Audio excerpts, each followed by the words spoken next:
गणेशाय नमः। अस्य श्रीरामरक्षास्तोत्रमन्त्रस्य बुधकौशिक ऋषिः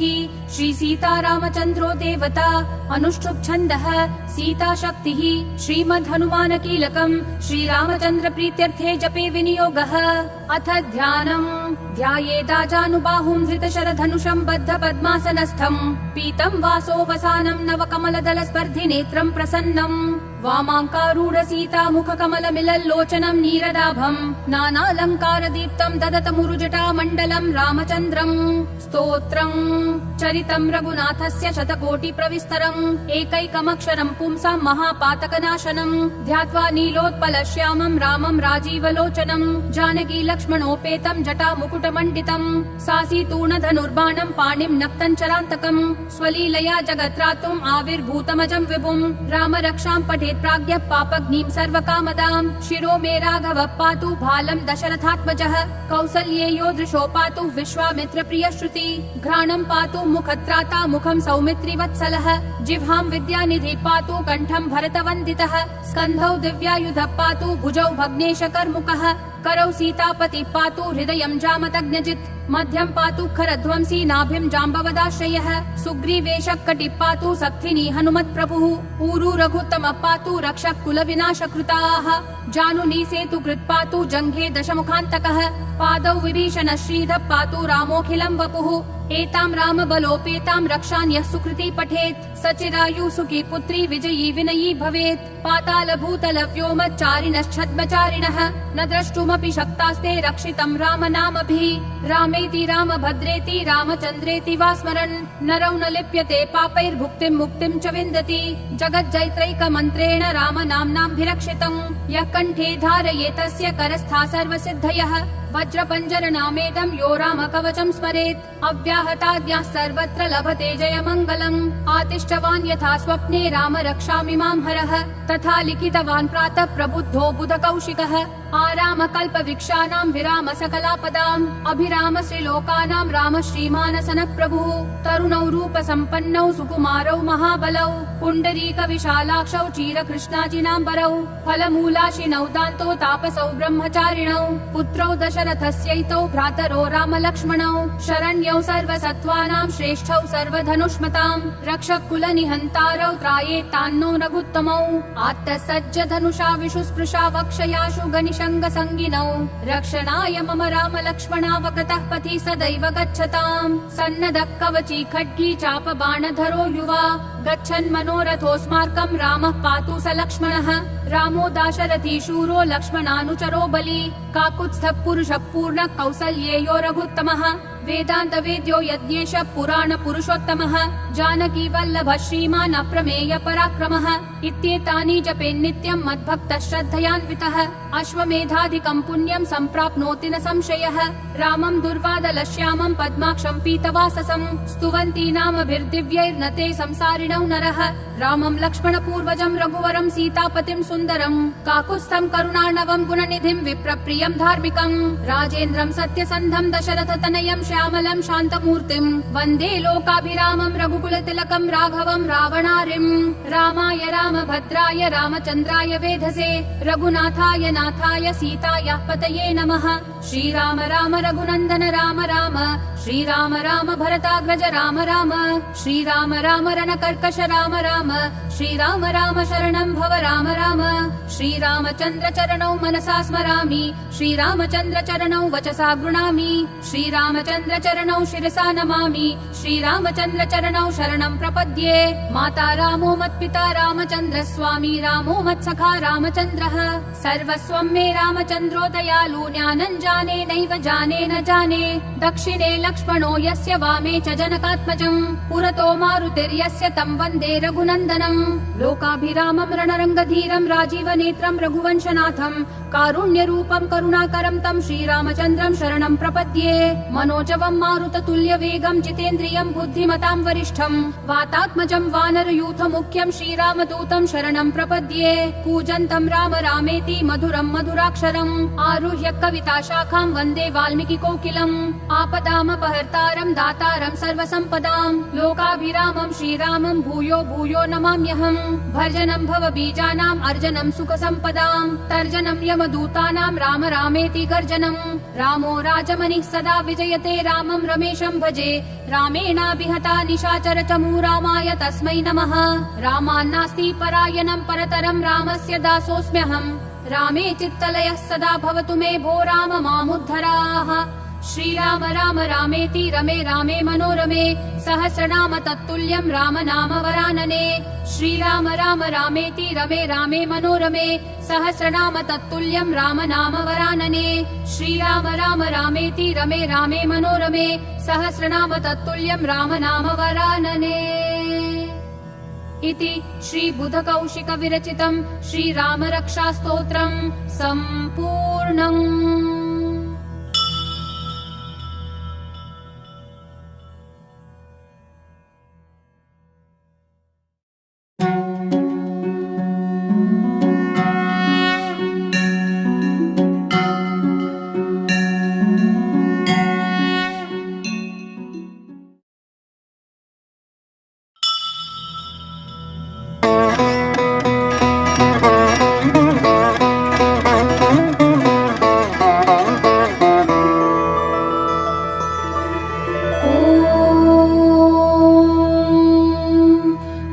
गणेशाय नमः।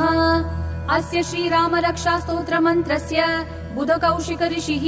श्री सीतारामचन्द्रो देवता अनुष्ठुप् छन्दः सीता शक्तिः श्रीमद् हनुमान कीलकम् श्रीरामचन्द्र प्रीत्यर्थे जपे विनियोगः। अथ ध्यानम् ध्यायेदाजानुबाहुं धृतशरधनुषं बद्ध पद्मासनस्थम् पीतं वासो वसानं नवकमलदल स्पर्धि नेत्रं प्रसन्नम् वामाङ्कारूढ सीता मुख कमल मिलल्लोचनं नीरदाभम् नानालङ्कार दीप्तं ददतमुरुजटा मण्डलं रामचन्द्रम् स्तोत्रम्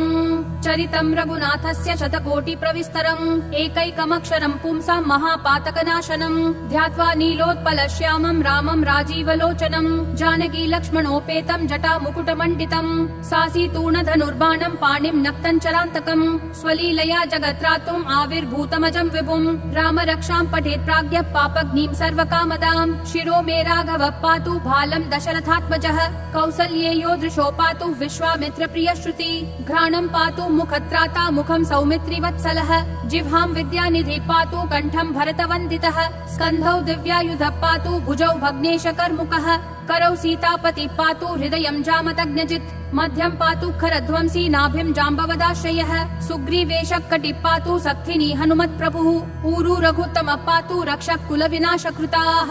जानुनी सेतु कृत् पातु जङ्घे दशमुखान्तकः पादौ विभीषण श्रीधः पातु रामोऽखिलं वपुः एतां राम बलोपेतां रक्षान्यः सुकृती पठेत् सचिरायु सुखी पुत्री विजयी विनयी भवेत् पाताल भूतल व्योमचारिणश्छद्मचारिणः न द्रष्टुमपि शक्तास्ते रक्षितं राम नामभिः रामेति राम भद्रेति रामचन्द्रेति वा स्मरन् नरौ न लिप्यते पापैर्भुक्तिं मुक्तिं च विन्दति जगज्जैत्रैक मन्त्रेण राम नाम्नाभिरक्षितम् यः कण्ठे धारये तस्य करस्था सर्वसिद्धयः वज्रपञ्जर नामेदं यो राम कवचं स्मरेत् अव्याहताज्ञाः सर्वत्र लभते जयमङ्गलम् आतिष्ठवान् यथा स्वप्ने राम रक्षामि मां हरः तथा लिखितवान् प्रातः प्रबुद्धो बुधकौशिकः आराम कल्पवृक्षाणां विराम सकलापदाम् अभिराम श्रीलोकानां राम श्रीमानसनः प्रभुः तरुणौ रूप सम्पन्नौ सुकुमारौ महाबलौ पुण्डरीक विशालाक्षौ चीरकृष्णाजिनाम्बरौ फलमूलाशिनौ दान्तो तापसौ ब्रह्मचारिणौ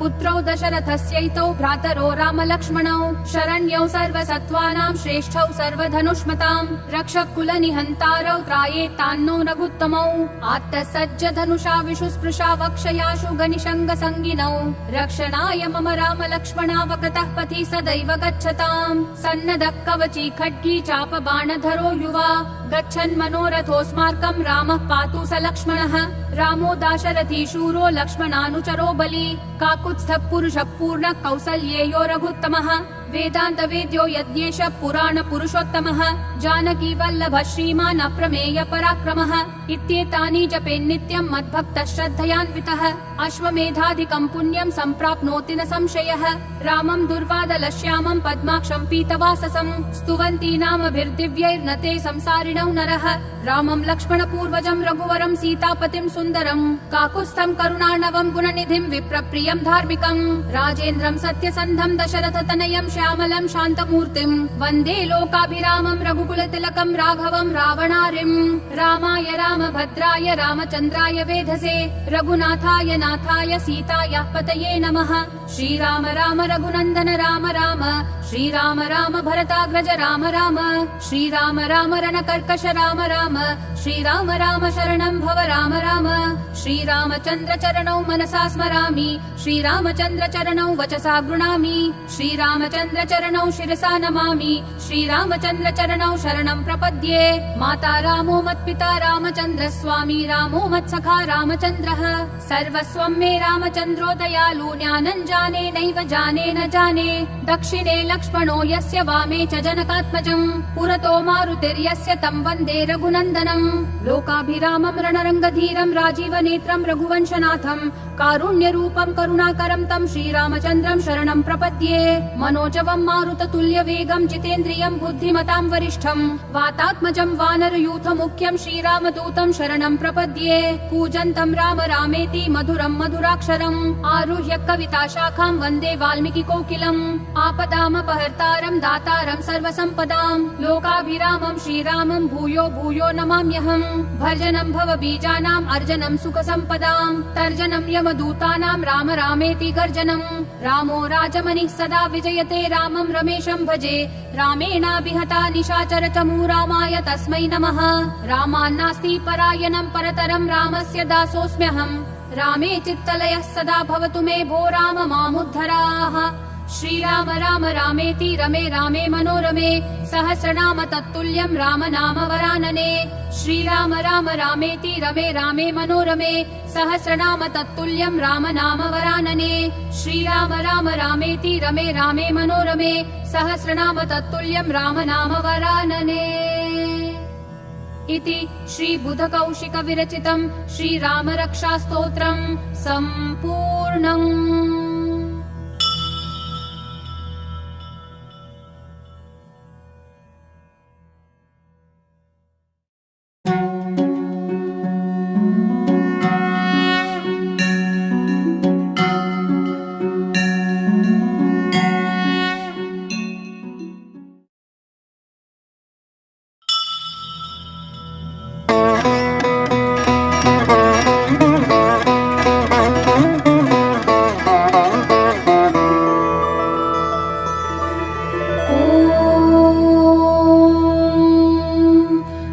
गणेशाय नमः।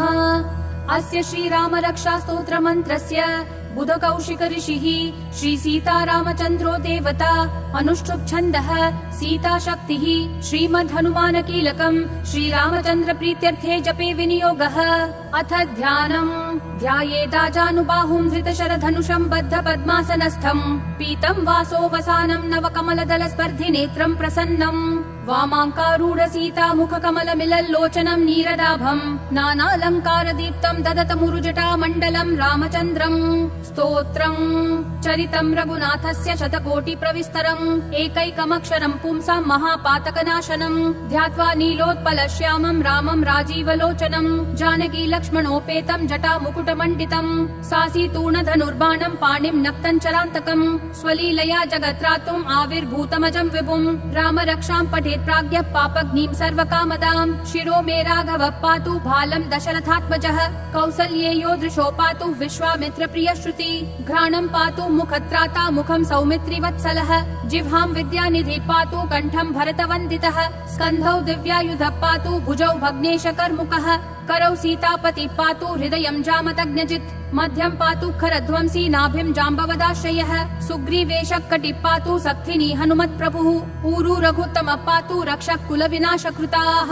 जानुनी सेतु कृत् पातु जङ्घे दशमुखान्तकः पादौ विभीषण श्रीधः पातु रामोऽखिलं वपुः एतां रामबलोपेतां रक्षान्यः सुकृती पठेत् स चिरायु सुखी पुत्री विजयी विनयी भवेत्। पाताल भूतल व्योमचारिणश्छद्मचारिणः न द्रष्टुमपि शक्तास्ते रक्षितं राम नामभिः। रामेति रामभद्रेति रामचन्द्रेति वा स्मरन् नरौ न लिप्यते पापैर्भुक्तिं मुक्तिं च विन्दति। जगज्जैत्रैकमन्त्रेण राम नाम्नाभिरक्षितम् यः कण्ठे धारयेतस्य करस्था सर्वसिद्धयः। वज्रपञ्जर नामेदं यो राम कवचं स्मरेत् अव्याहताज्ञाः सर्वत्र लभते जयमङ्गलम्। आतिष्ठवान् यथा स्वप्ने राम रक्षामि मां हरः तथा लिखितवान् प्रातः प्रबुद्धो बुधकौशिकः। आराम कल्पवृक्षाणां विराम सकलापदाम् अभिराम श्रीलोकानां राम श्रीमानसनः प्रभुः। तरुणौ रूपसम्पन्नौ सुकुमारौ महाबलौ पुण्डरीक विशालाक्षौ चीरकृष्णाजिनाम्बरौ फलमूलाशिनौ दान्तो तापसौ ब्रह्मचारिणौ पुत्रौ दशरथस्यैतौ भ्रातरो रामलक्ष्मणौ शरण्यौ सर्वसत्त्वानां श्रेष्ठौ सर्वधनुष्मताम् रक्षः कुलनिहन्तारौ त्रायेत्तान्नो रघुत्तमौ आत्तसज्ज धनुषा विशुस्पृशा वक्षयाशु गनिशङ्गसङ्गिनौ रक्षणाय मम राम लक्ष्मणावगतः पथि सदैव गच्छताम्। सन्नदः कवची खड्गी चाप बाणधरो युवा गच्छन् मनोरथोऽस्माकं रामः पातु स लक्ष्मणः। रामो दाशरथी शूरो लक्ष्मणानुचरो बली काकुत्स्थः पुरुषः पूर्णः कौसल्येयो रघुत्तमः। वेदान्त वेद्यो यज्ञेश पुराण पुरुषोत्तमः जानकी वल्लभ श्रीमान् अप्रमेय पराक्रमः। इत्येतानि जपेन्नित्यं मद्भक्तः श्रद्धयान्वितः अश्वमेधाधिकं पुण्यं सम्प्राप्नोति न संशयः। रामं दुर्वादलश्यामं पद्माक्षं पीतवाससं स्तुवन्ति नामभिर्दिव्यैर्न ते संसारिणौ नरः। रामं लक्ष्मणपूर्वजं रघुवरं सीतापतिं सुन्दरं काकुत्स्थं करुणार्णवं गुणनिधिं विप्रप्रियं धार्मिकं राजेन्द्रं सत्यसन्धं दशरथतनयं श्यामलं शान्तमूर्तिं वन्दे लोकाभिरामं रघुकुलतिलकं राघवं रावणारिम्। रामाय रामभद्राय रामचन्द्राय वेधसे रघुनाथाय नाथाय सीतायाः पतये नमः। श्रीराम राम रघुनन्दन राम राम श्रीराम राम भरताग्रज राम राम श्रीराम राम रणकर्कश राम राम श्रीराम राम शरणं भव राम राम। श्रीरामचन्द्र चरणौ मनसा स्मरामि श्रीरामचन्द्र चरणौ वचसा गृह्णामि श्रीरामचन्द्र चरणौ शिरसा नमामि श्रीरामचन्द्र चरणौ शरणं प्रपद्ये। माता रामो मत्पिता रामचन्द्र स्वामी रामो मत्सखा रामचन्द्रः सर्वस्वं मे रामचन्द्रो दयालु ज्ञानं जाने नैव जाने न जाने। दक्षिणे लक्ष्मणो यस्य वामे च जनकात्मजं पुरतो मारुतिर्यस्य तं वन्दे रघुनन्दनम्। लोकाभिरामं रणरङ्गधीरं राजीवनेत्रं रघुवंशनाथं कारुण्यरूपं करुणाकरं तं श्रीरामचन्द्रं शरणं प्रपद्ये। मनोजवं मारुततुल्यवेगं जितेन्द्रियं बुद्धिमतां वरिष्ठं वातात्मजं वानरयूथमुख्यं श्रीरामदूतं शरणं प्रपद्ये। कूजन्तं राम रामेति मधुरं मधुराक्षरम् आरुह्य कविताशाखां वन्दे वाल्मीकिकोकिलम्। आपदामपहर्तारं दातारं सर्वसम्पदां लोकाभिरामं श्रीरामं भूयो भूयो नमाम्यहम्। भर्जनं भवबीजानाम् अर्जनं सुखसम्पदां तर्जनं यमदूतानां राम रामेति गर्जनं। रामो राजमनिः सदा विजयते रामं रमेशं भजे रामेणाभिहता निशाचर चमू रामाय तस्मै नमः। रामान्नास्ति परायणं परतरं रामस्य दासोऽस्म्यहम् रामे चित्तलयः सदा भवतु मे भो राम मामुद्धराः। श्रीराम राम रामेति रमे रामे मनोरमे सहस्रनाम तत्तुल्यं राम नाम वरानने। श्रीराम राम रामेति रमे रामे मनोरमे सहस्रनाम तत्तुल्यं राम नाम वरानने। श्रीराम राम रामेति रमे रामे मनोरमे सहस्रनाम तत्तुल्यं राम नाम वरानने। इति श्रीबुधकौशिक विरचितं श्रीरामरक्षास्तोत्रं सम्पूर्णम्।